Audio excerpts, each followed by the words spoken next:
এত ফ্রেশ শাকগুলো দেখে মনে হচ্ছে যে এই মাত্র মনে হয় ক্ষেত থেকে উঠিয়ে আনা হয়েছে। সবুজ সবুজ সুন্দর শাকগুলো দেখে মনে মনে ভাবছিলাম যে কি দিয়ে রান্না করব, যা দিয়ে রান্না করলে মানে বাচ্চারাও খাবে এমন কিছু দিয়ে রান্না করতে হবে। আসসালামু আলাইকুম ফ্রেন্ডস, সবাই কেমন আছে? শাকগুলা কাটা আমার কমপ্লিট, শাকগুলা কেটে নিয়েছি, সাথে একটা আলু কেটে নিয়েছি। তো ফ্রাই প্যান বসিয়ে দিলাম চুলা, দিয়ে দিলাম আমি এখানে সরিষার তেল, পেঁয়াজ কুচি সুন্দর করে ভেজে নিব বাদামি কালার হওয়া পর্যন্ত। তো আমি হচ্ছে পুঁই শাকটা রান্না করবো আজকে চিংড়ি মাছ দিয়ে। চিংড়ি মাছ আর পুঁই শাক কিন্তু খেতে অনেক মজা। তো পেঁয়াজের সাথে আমি এখন চিংড়ি মাছগুলো দিয়ে দিব, সুন্দরভাবে ভেজে নিব এখানে পেঁয়াজ আর চিংড়ি মাছ একসাথে। পেঁয়াজের সাথে এইভাবে হচ্ছে চিংড়ি মাছটা ভেজে নিলে একটা সুন্দর ফ্লেভার আসে, অনেক সুন্দর ফ্লেভার হয়। তারপর দিয়ে দিলাম এখানে 1 চামচ পরিমাণ রসুন বাটা। রসুন বাটাটা দিয়ে সুন্দর করে একটু মিক্স করে সুন্দরভাবে ভেজে নিব যেন স্মেলটা চলে যায়। তারপর দিয়ে দিব একটু গুঁড়া মশলাগুলো, হলুদ গুঁড়া, মরিচ গুঁড়া, ধনিয়া গুঁড়া আর হচ্ছে লবণ পরিমাণ মতো দিয়ে সুন্দরভাবে মিক্স করে নিব। তারপর দিয়ে দিব অল্প পরিমাণের পানি মাছগুলো সুন্দরভাবে কষানোর জন্য। তো পানি দেওয়ার পর সুন্দরভাবে একটু নাড়াচাড়া করে দিলাম, এখন যেন সুন্দরভাবে কষানো হয়ে যায়। আর কষানো হয়ে গেলে তারপর দিয়ে দিলাম ওই পুঁই শাকের ডাঁটা আর আলু কেটে রেখেছিলাম, ওগুলো সুন্দরভাবে সিদ্ধ হওয়ার জন্য। ডাঁটা আর আলুটা সুন্দরভাবে সিদ্ধ হওয়ার পর আমি শাকগুলা দিব, এখন অল্প পরিমাণে পানি দিব এই ডাঁটাগুলো সিদ্ধ হওয়ার জন্য। ডাঁটাগুলো একটু শক্ত শক্ত ছিল সেই জন্য। আর এদিকে হচ্ছে আরেকটা প্যানের মধ্যে আমি ছোটো মাছ রান্না করব।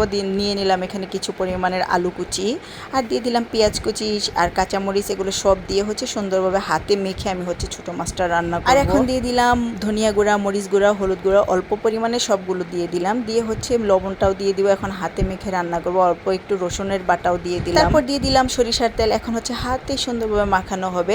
আর ছোটো মাছ হাতে মেখে সুন্দর করে রান্না করলে কিন্তু খেতে অনেক মজা হয়। হাতে মেখে নিলাম আগে সবগুলো, তারপর এখন মাছটা দিয়ে সুন্দরভাবে মেখে নিব। এই তো এগুলো ছিল বাতাসি মাছ, সুন্দরভাবে হাতে মেখে নিচ্ছি। তো ফাইনালি কিন্তু আমার হাতে মাখানো কমপ্লিট। তরকারিটা এখন অল্প পরিমাণের পানি দিয়ে দিব, পানি দিয়ে চুলায় বসিয়ে দিব। আর এই ছোটো মাছের তরকারিটাকে আরও দ্বিগুণ স্বাদ করার জন্য এটার সাথে দিয়ে দিব আমি হচ্ছে একটা বোম্বাই মরিচ। এইভাবে বোম্বাই মরিচ দিয়ে ছোটো মাছ রান্না করে দেখবেন এত মজা হয় যা বলে বোঝানো যাবে না, আপনারা রান্না করলেই দেখতে পাবেন। তো আমি হচ্ছে এখন সুন্দরভাবে একটু নাড়াচাড়া করে দেখবো যে ডাঁটা আর আলুগুলো সিদ্ধ হয়েছে কিনা। তো ফাইনালি দেখা যাচ্ছে ডাঁটা আর আলুটা সিদ্ধ হয়েছে, একটু চেক করে দেখে নিলাম। আর এখন হচ্ছে দিয়ে দিব শাকগুলা, যেহেতু ওগুলো সিদ্ধ হয়ে গিয়েছে এখন এই যে শাকগুলো দিয়ে দিচ্ছে। শাকটা দিয়ে অল্প কিছুক্ষণ রান্না করবো, একদম সবুজ কালার থাকবে, এভাবেই রান্না করবো আমি আজকে শাকের তরকারি। সবুজ কালার শাকটা থাকলে দেখতে যেমন সুন্দর লাগে, খেতেও কিন্তু অসাধারণ লাগে। তো শাক দেওয়ার পর পাতিল কিন্তু একদম ভরে গিয়েছে, এখন নাড়াচাড়া করা যাচ্ছে না, তাই হচ্ছে আমি ডেকে দিলাম। ঢেকে তো কিছুক্ষণ পর দেখেন এই তো নাড়াচাড়া করে একটু মিক্স করে দিলাম সব কিছুর সাথে, কিছুটা কমে গিয়েছে শাক। এখন মশলার সাথে চিংড়ি মাছের সাথে সুন্দরভাবে একটু নাড়াচাড়া করে শাকটা মিশিয়ে দিচ্ছি। আর